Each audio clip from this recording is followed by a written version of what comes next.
Bonjour, c'est avec plaisir que nous recevons aujourd'hui chez Arts et Lettres Haïti Télévision Edem Ahomey, écrivain résident au Canada et né au Togo. Son premier roman, Port Mélo, est paru en 2006 à Gallimard, Les Pieds Sales en 2009 à Boréal, pour lequel il a été finaliste de la première sélection du prix Goncourt en France. Il est auteur aussi de Rose Déluge, paru en 2011, Explication de la nuit, paru en 2013, Mina parmi les ombres en 2018, qui était en lice pour les prix littéraires du gouverneur général en 2019 dans la catégorie Romans nouvelles. La majorité de ces romans sont traduits en plusieurs langues. Noces de coton est son dernier roman paru chez Boréal en 2022. Edem, je vous souhaite la bienvenue chez Arts et Lettres. Bonjour, merci de m'avoir invité. C'est un plaisir de vous avoir parmi nous. Je suis entouré de quelques-uns de vos livres, surtout le tout dernier, Noces de coton, mesdames et messieurs. Bon, dans un premier temps, parlons de vos premiers romans, comme celui de Port Mélo, ce premier roman, la première œuvre. On voit dans ce livre, dans ce roman, une succession de chapitres avec souvent de courts dialogues, on dirait des courtes conversations. Et puis, le titre, il est assez fascinant, assez interpellant, Port Mélo. On dirait qu'on parle de quelque chose comme Méli-Mélo, mais aussi il y a comme un jeu de mots, parce que j'ai l'impression que Mélo aussi, c'est comme Lomé, hein. Il y a un jeu sur naturellement vos racines, Lomé qui est la capitale du Togo. Est-ce que c'est une façon, justement, de surfer sur les racines?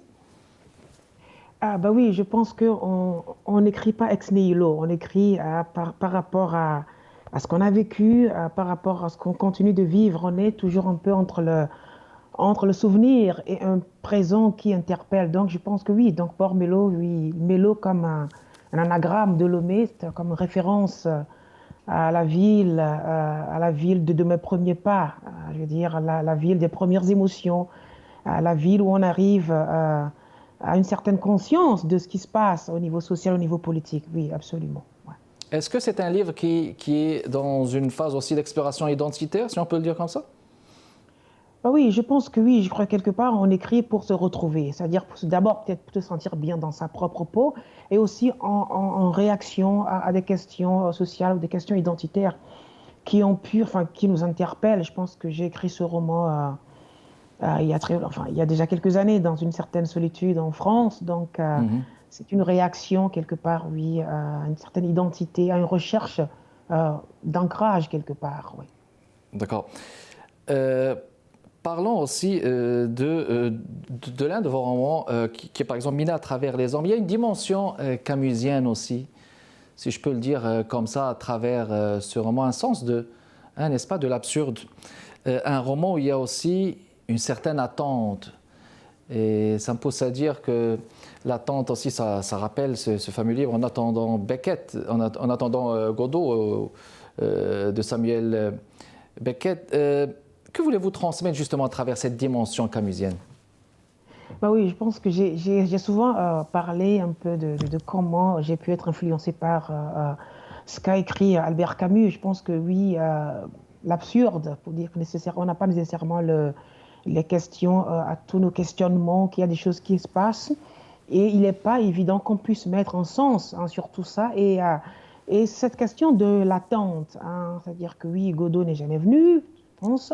Et là-bas d'où je viens, il y a des femmes qui attendent un fils ou une fille qui est partie. Et on dit qu'un jour, elle va revenir. Donc, il va revenir. Il y a ce rapport-là à l'attente, oui, qu'on peut voir de façon un peu récurrente dans mes livres. Et Camus, l'absurde, c'est aussi, je pense, une façon j'allais dire, de continuer à interroger le pourquoi de ce qui se passe autour de nous. Et j'ai souvent dit comment j'ai été sonné quand j'ai lu cette phrase de L'étranger de Camus, quand le personnage de Morceau dit « je l'ai tué à cause du soleil ». Oui, alors, voilà. Ce soleil qui éblouit, hein, qui est si reluisant qu'il éblouit à tel point que ça peut voiler la vue même. Absolument. Je dis souvent que alors, ce soleil, évidemment, chez Camus, on lit « je l'ai tué à cause du soleil ». Et plus tard, j'ai compris qu'on pouvait mourir à cause du soleil. Il y a ce soleil du touriste, que je le dis souvent, qui est chaud, qui est beau, qui réchauffe. quand on vient d'ailleurs pour enfin, en vacances, il y a le soleil de ceux-là qui sont là, ou à Lomé, ou à Dakar, ou ailleurs, qui doivent tenter de se battre sous ce Oui, soleil de plomb. Voilà, donc, oui, on rappelle cela. Mhm. carrément pour la survie. Les pieds sales que voici, mesdames et messieurs, de Edem Aoumé, le personnage d'Askia, fascinant personnage, ce chauffeur de taxi qui sillonne Paris, qui est hanté par, on va dire, son passé, son futur. Il vit jamais le temps présent, lui. C'est les rencontres là qui l'enrichissent, ce qu'il fait dans son taxi. Et puis il y a cette interpellation de la trajectoire des migrants, pardon. Puis Rose Deluge aussi qui parle justement de cette migrance, justement. Est-ce important justement de continuer à entretenir cette dimension de la migrance dans votre œuvre, dans vos œuvres justement, surtout que vous avez écrit plus de 6 romans si je m'abuse. Donc en quoi est-ce important de continuer à interpeller cette dimension? Alors, je ne sais pas si c'est important de continuer à interpeller cette migration, cet aspect, j'allais dire, identitaire, mais je crois que cela revient dans le roman parce que c'est pertinent, hein. Je pense que c'est chaque fois l'histoire, la quête spécifique du personnage qui me remet plus ou moins dans telle ou telle thématique. Je crois que a fait longtemps que enfin, au moins que j'ai quitté le Togo et on voit que dans Rose Deluge, comme dans l'explication dans Les Pieds Sales, eh bien, le personnage Mhm. va se chercher dans le lieu d'exil. Pendant longtemps, hein, eh bien, on a parlé de la question du retour. Les gens reviennent chez eux pour Oui, retrouver une sorte de leur racine, si on peut dire ça ainsi. Mais dans ce roman, le personnage fait le chemin inverse, un peu le contrepoids. Ils viennent chercher leurs racines dans le lieu d'exil pour dire que finalement, eh bien, les racines peuvent être partout. C'est là où, quelque part, on se sent bien. Moi, je me dis que quelque part, que d'abord, mes racines sont peut-être d'abord dans l'imaginaire, dans ces univers que j'essaye humblement de construire, où j'essaye de mettre en branle une somme de questions qui me permettent quelque part de situer ma place dans cet la place immense dans la monde. société. Ouais. Excellent. Juste une pause et on revient dans les prochaines minutes, mesdames et messieurs. Notre invité d'aujourd'hui, Edem Aoumé, restez avec nous. De retour avec vous, mesdames et messieurs, dans le cadre de Arts et Lettres chez ICI Télévision. On continue notre conversation avec vous, Edem. Quelques mots sur Explication de la nuit. Est-ce une référence à ce qui est obscur, au passé, justement?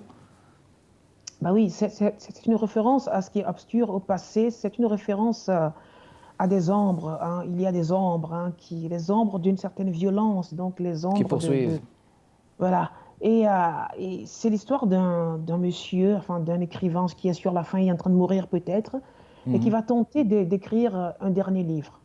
Un livre dans lequel il va essayer de remonter vers ce passé où, plus jeune, quelque part en Afrique, ils ont essayé de faire une révolution.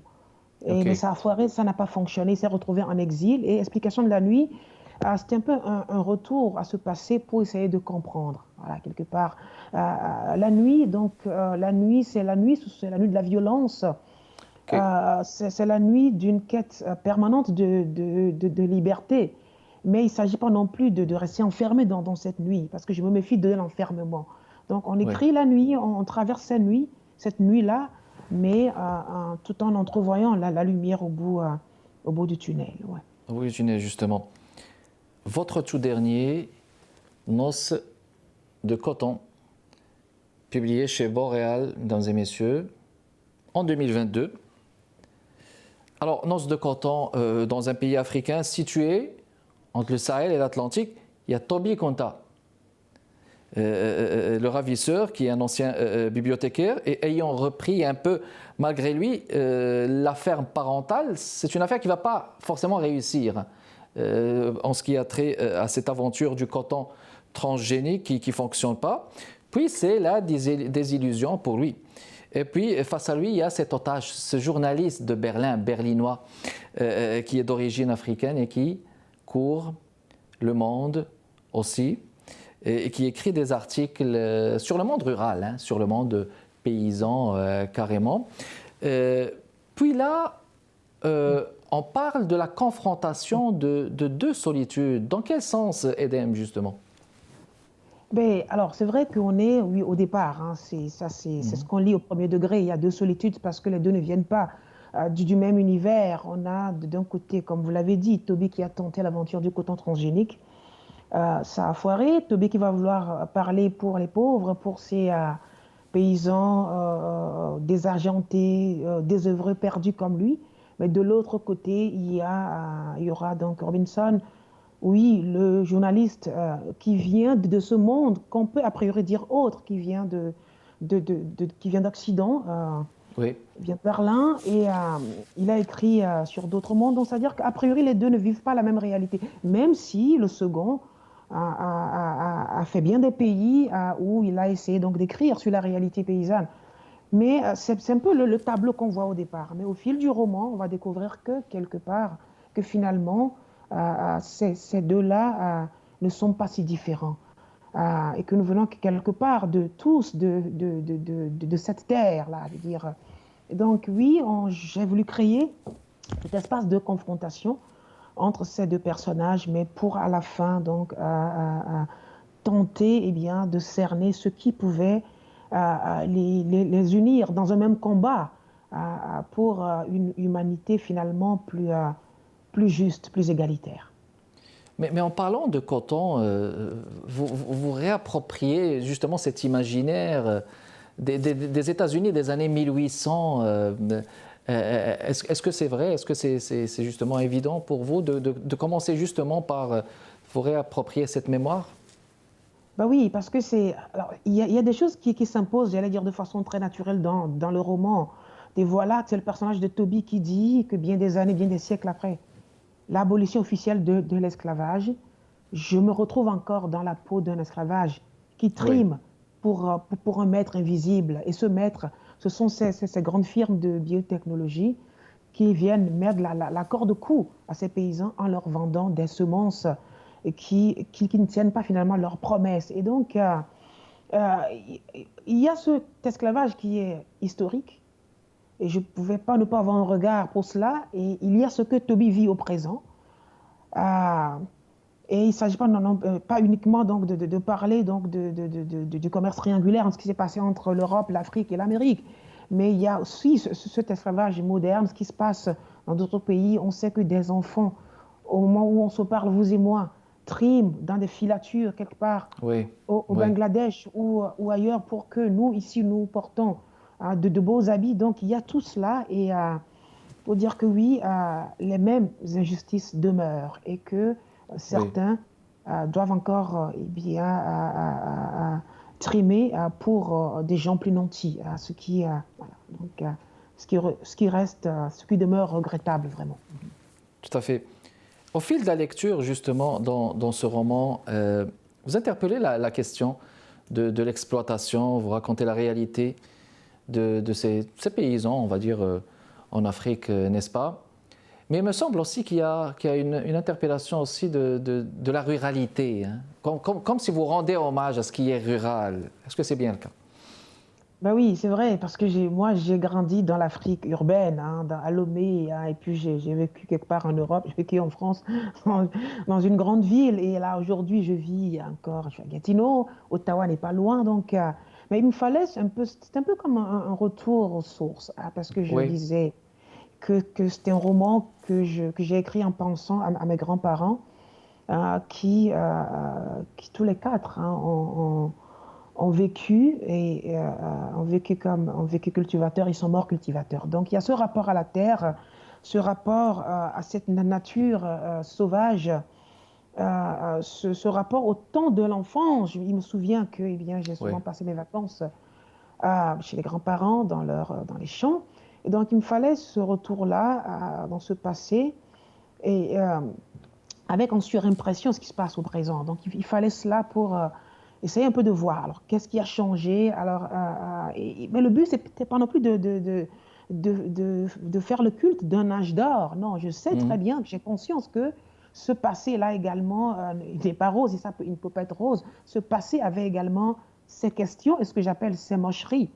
Mais Oui. pour pouvoir au moins comment bien des choses ont pu changer.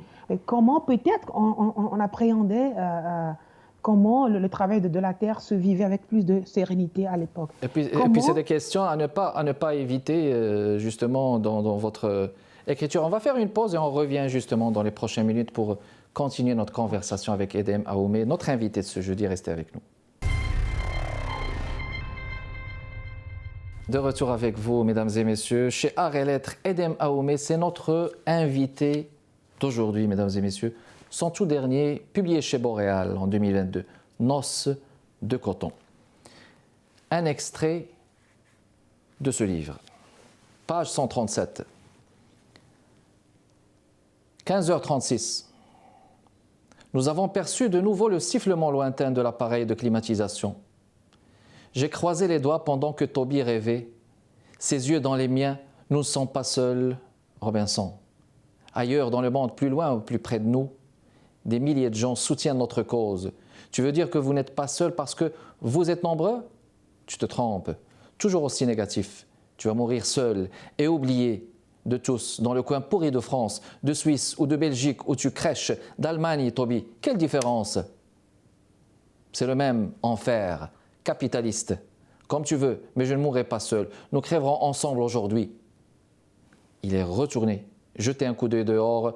J'ai noté qu'il ne passait pas plus de 2 ou 3 secondes à la fenêtre, à droite ou à gauche du cadre, parfois au milieu ou la tête dans les angles inférieurs, comme s'il cherchait à éviter la balle sifflante d'un sniper invisible, posté sur les hauteurs des alentours. Et lorsqu'il en est revenu, il était soucieux. Je l'ai vu. Robinson. L'ange. Quelle force! Il y a beaucoup de force dans cet extrait, mais il y a aussi ce personnage. Qu'est-ce qui... ces personnages, quelle est la particularité que vous tentez souvent de projeter dans les traits de caractère de vos personnages, Edem? Ça, c'est une grande question. Je pense que, a priori, chaque personnage est différent, mais je pense que je me dis souvent que alors, c'est peut-être un privilège, hein, je crois bien que de pouvoir écrire et d'être lu par quelques personnes. Je pense que donc, et pour moi, je me dis, oui, le personnage peut être porteur d'une voix assez forte. Évidemment, sans tomber dans le cliché, mais pour moi, eh bien, il s'agit de montrer, de mettre en scène des gens qui vivent réellement, qui vivent de façon très authentique quelque chose. Que la colère, que la joie qu'on lit soit à peu près vraie. Donc, je pense que c'est ça. Oui. Et c'est pour ça que on peut éprouver de la sympathie pour le combat d'un certain Toby ou celui de Robinson. Je pense que pour moi, le personnage, il est là. C'est-à-dire que même si souvent, ils vont traverser bien des déserts, il y a toujours une lumière qu'ils cherchent au bout. Et il y a toujours cet espoir. Et dans mon entendement, eh bien, c'est pour ça, pour moi, c'est cela. Le personnage qui va être porteur d'un certain espoir. Mais l'espoir ici ne veut pas dire, eh bien, une attente, j'allais dire, passive. L'espoir, pour moi, ici, c'est un engagement entre gens qui croient en certains combats. C'est un engagement entre communautés, parce qu'il faut pouvoir se battre pour que les choses changent. On parle beaucoup de changement climatique, on parle de guerre depuis déjà quelques jours. Donc je pense que l'espoir, c'est cela. C'est de croire qu'on peut changer encore les choses et surtout de se battre pour cela. Oui. Oui. Et puis, c'est un combat, justement, que celui de changer son propre destin, n'est-ce pas? Et d'infléchir son destin, et puis de le transformer. On projette toujours une impuissance au début. Mais de votre point de vue, Edem, comme écrivain, quel est le meilleur moyen d'infléchir ce destin et de le transformer, de votre point de vue?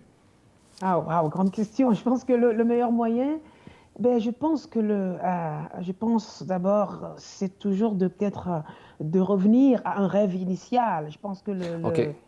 c'est ça. Je pense qu'il faut rester, même si le réel très dur nous décourage quelquefois, si on croit à quelque chose, et bien ce qu'il faut, il faut lutter pour pouvoir continuer à rêver. Je pense que plus ce rêve-là y est fort, plus je pense qu'on peut se donner les moyens d'aller de l'avant. Je pense que, encore une fois, la vie hein, qu'on vit aujourd'hui, la vie a souvent été très compliquée.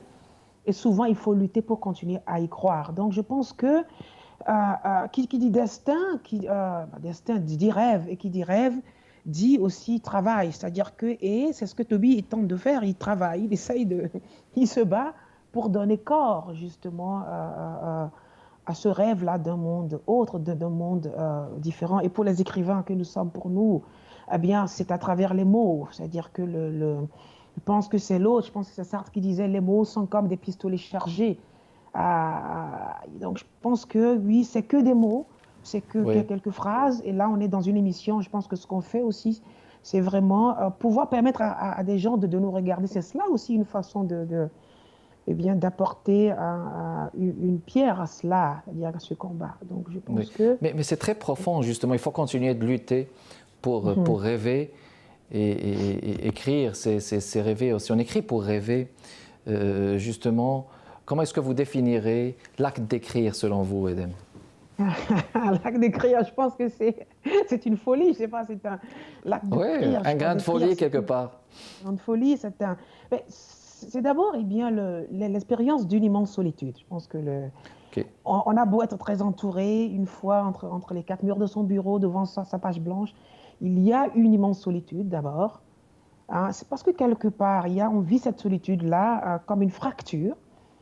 Et qu'on tente à travers l'acte de d'écrire, eh bien de jeter ce pont vers l'autre. Je pense que pour moi, c'est ça. C'est-à-dire que il y a un vide à combler, il y a peut-être pas un mal-être, mais je pense que, moi je dis souvent, j'écris parce qu'il est évident que autour de nous, autour de moi, ça ne va pas bien. Mais voilà, je pense que c'est ça. C'est-à-dire que écrire, c'est peut-être ça. Donc, tenter un tant soit peu de résoudre la question de la faille. Vous voyez, donc une faille identitaire peut-être, c'est un peu ça, et un creux. Et voilà, donc remplir le creux peut-être avec des mots, avec des joies furtives, etc. Oui. Avec l'acte d'écrire, comme vous dites. Écoutez, c'était tout le temps qu'on avait. C'est un plaisir, un honneur de vous avoir reçu. Edem Ahomey, sans tout dernier, mesdames et messieurs, Noces de coton chez Boréal à lire, vraiment à lire. Merci beaucoup d'avoir accepté notre invitation, Edem. Merci beaucoup de votre continué d'intérêt, mesdames et messieurs. Kamal Benkiran avec vous. Portez-vous bien. À jeudi prochain.